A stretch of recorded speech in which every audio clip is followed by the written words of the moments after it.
before we start, comment who you want next. But today's episode is Poketips. So I had another Poketuber in mind, but before we get to that, I just want to clarify that I do not hate or have any ill-willed intentions towards Poketips. That is just the title of the video. I'm not saying I hate him personally. I'm just going to discover why people hate him. And for those of you who are asking why is that the title of this video, well, I was going through the comments on the Verlsify Poketuber review, and a lot of people were saying that Poketips was the worst Poketuber, but on some other videos, people were saying, do Poketips, he makes such good content. I heard this guy, but to be truthful with you, I wasn't familiar with who he was.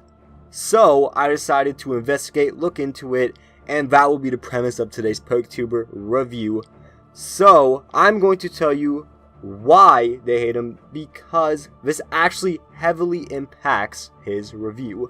So, he is known for faking a randomizer. So, a little bit of backstory if you don't know. So, there's this guy called the 4th Gen Gamer who was doing a randomized, I think it was Pokemon Sun Nuzlocke, and Poketips was also doing one, and so were a couple of other guys. So the 4th Gen Gamer looked into Poketips Nuzlocke and found out that he was doing the shady practice of making sure certain Pokemon would appear in the game just so he can get more views and thumbnail clicks. So the 4th Gen Gamer presented valid hardcore evidence, and here is what happened next. So I found a Q&A video, which was I think a year or maybe a couple months after the whole 4th Gen Gamer situation, and on this Q&A video, Poketuber Tips said he did not, I repeat, he did not fake it. And I kid you not, I went wide-eyed and my mouth was wide open because I was in shock.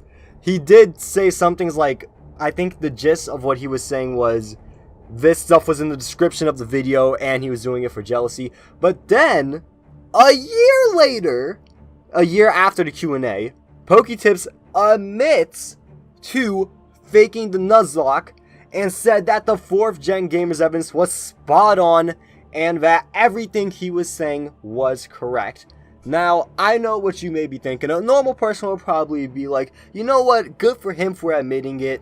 We should not hold this against him. However, I am disgusted because he not only lied once about it, but he lied twice about it. As stated in episode 1 of Poketuber Reviews, a Poketuber can rob a bank. That will not impact their score. If they are a 10 out of 10 Poketuber and still rob the bank, they will be a 10 out of 10 Poketuber. They are probably a shit human though. Anyways, if a Poketuber was faking their content or doing something like that, that would drastically impact their score. Alright, now that we're done with the rant portion, sorry guys if I got a little bit too loud and angry there. Probably should have warned you guys to lower your volume. Hopefully I do it before this video starts. Anyways, I think it goes without saying that his current Shield randomizer Nuzlocke has no credibility to it.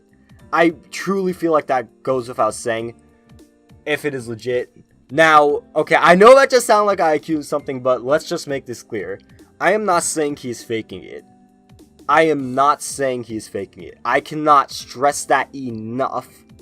I'm just saying, if another 4th Gen Gamer situation came forward where they had valid evidence that he was faking again, it would be very difficult to believe him. And for the Poketips super fans, because I know there were a couple that don't really get it, I'll break it down with an extreme but very simple analogy. So you're taking in 2 people for suspected murder, right? The first guy is holding a bloody knife in his hand, and he has a long history of murdering people. And the second suspect is Little Jimmy, who plays video games all day. Who are you going to believe? Anyways, besides that terrible analogy, let's just get on to another scandal he was in. And this was a scandal with Verlsify. And this scandal, I'm actually not going to go hard on Poketips because he was in the right for this one. And the basic gist was that Verlsify was accusing him of stealing his content. Poketips refuted back with some very solid claims. And overall, I think the drama kind of just faded away. There was no... Well, to my knowledge, there was no, like, admitting of someone saying I was in the wrong.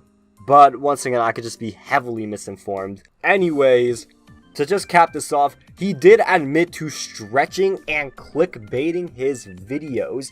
And as you all know from the Ruffle Rally review, I hate that kind of shit. So I'm just going to breeze over that because I don't want to reiterate the points I made in that review. It's more or less the same thing. So now let's get on to the current state of the Poketuber Tips channel, which is why I think a lot of people have started loving him. So, as of now, it looks like he has stopped the clickbait, he has stopped the stretching, and this can be proven because he has a few 5 or 6 minute videos, and if he really wanted to, he could stretch them to that 10-minute mark. And it looks like he doesn't really have that many videos at the like 10 minutes 9-second mark. It looks like whenever he makes a 10-minute video, it usually goes to 12 to 15 minutes, so you definitely know he's filling that with content. So I think the whole Poketips situation, before I get to the moral and the score, I would like to say his editing is phenomenal. Honestly, his videos have to be one of, if not, some of the best edited Pokemon YouTuber content I've ever seen. And I will give him credit for that. Like, seriously, man, that's some good shit. Anyways, here is the moral of this story. Poketubers can always turn their content around. I would like to say, actually, apparently, Poketubers who I review do watch this. So, if you're listening, Mr. Poketips, good job. I really do respect that you were able to turn around, and you're getting more views covering what you're doing now. So, kids, don't clickbait. His videos now probably have so much more longevity than they did. So, for Poketips, I know he makes good content now, but counting the entirety of his channel, I feel like giving him more than a 5 would be pure bullshit. Because I did give Ruffle Rowlet a 5 because he was clickbaiting and stretching, but his other content was good.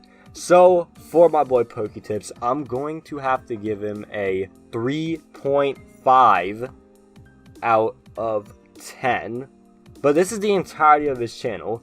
Like Ruffle Rowlet, if you're just taking in his recent stuff, that's like a 7, 8, or even a 9.